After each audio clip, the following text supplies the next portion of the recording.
iC-Haus. Integrated Circuits. Greetings, dear audience. My name is Stefan. I am Sales and Application Engineer for laser products. In this Tech Talk, I will give an overview on laser diode control concepts. iC-Haus offers many different laser diode driver ICs. To choose a specific one for a certain target application, some vocabulary must be known. Speed or repetition rate and the electrical current are simple concepts for a laser light source. But the type of control loop offers a less obvious choice. The iC-Haus laser drivers offer three different control concepts. 1. Open loop. 2. Automatic current control. 3. Automatic power control. Often the abbreviations OL, ACC and APC are used. To make your way through this laser driver decision tree and to decide which of the many laser driver ICs can work for your application, you must know the basics of laser diode control. The simplest control variant is the open loop. There is no feedback. Neither the current generated from the laser driver nor the laser output power are monitored. This basic schematic depicts the general principle of an open loop current control. The current through the laser diode, which dictates the laser output power, is set by the transistor in the middle of the schematic. On the left-hand side, there is a terminal for the voltage controlling the current, VCI. When the switch is closed, the set current will instantaneously flow. And a change at the control voltage, VCI, will immediately alter the current flowing through the laser diode. Thus, remarkably fast switching speeds can be achieved. This is used to generate pulses for direct time-of-flight applications. Pulses as short as several nanoseconds with the iC-HN series and iC-HD30, and even shorter pulses with the iC-HS series. One way the output power changes are variations in the supply voltage. Think of a battery that slowly empties. Another influence on the output power are temperature variations. Transistors and laser diodes show temperature dependency. As a result, the laser output power will vary with a change in temperature. To transition to the second control principle, the automatic current control, the schematic needs some additions. To get a closed control loop, an amplifier with feedback from the laser diode's current path is added on the left-hand side of the schematic. Important is a resistor Rm to monitor the current. Rm will convert the current through the laser diode into a voltage that will be used in the control loop. For this, the node on the high side of Rm is connected to the negative terminal of the amplifier. On the very far left-hand side, the fixed reference voltage, Vref, is fed into the positive terminal of the amplifier. When switched on, the amplifier will increase the current output until the voltage at the negative terminal of the amplifier reaches the value of the positive terminal.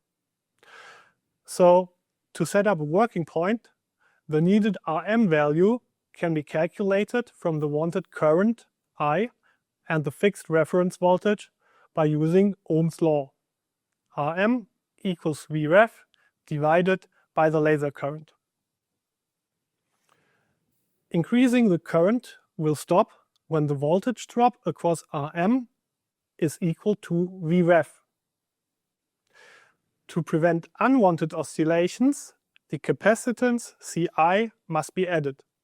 Its size determines how fast the system ramps into the operating current and how fast it reacts to changes in the current. With this capacitance, the pulse operation becomes limited.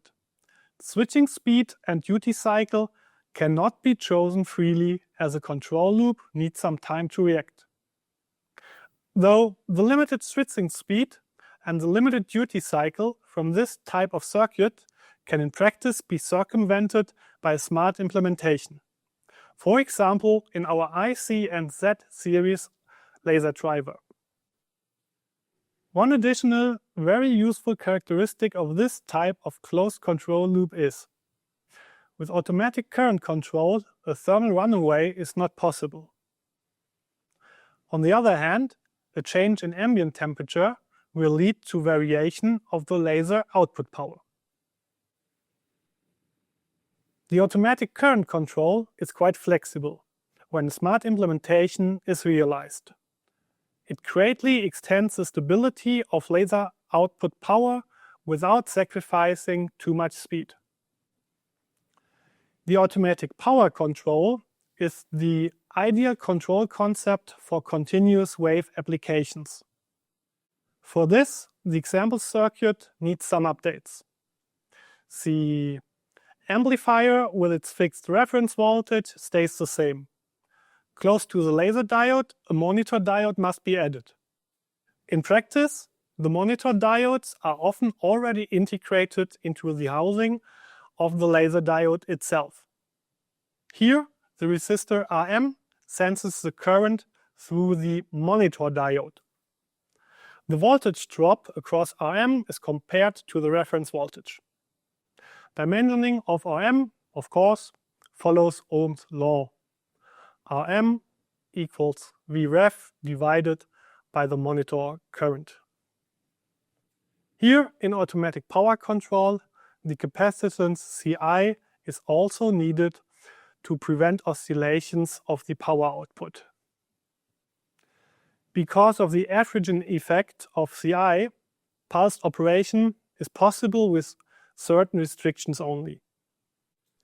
Even though the laser power is kept very constant, the automatic power control can lead to a thermal runaway.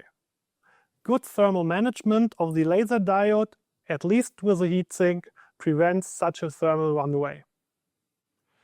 The automatic power control is your choice if stable power output is of importance. Those were 3 control concepts for controlling output of a laser diode. With an open loop driver, you get the fastest switching speeds. With the iC-HS series, down to below nanoseconds. With automatic current control, flexibility is great. Still fast switching speeds and relatively stable output.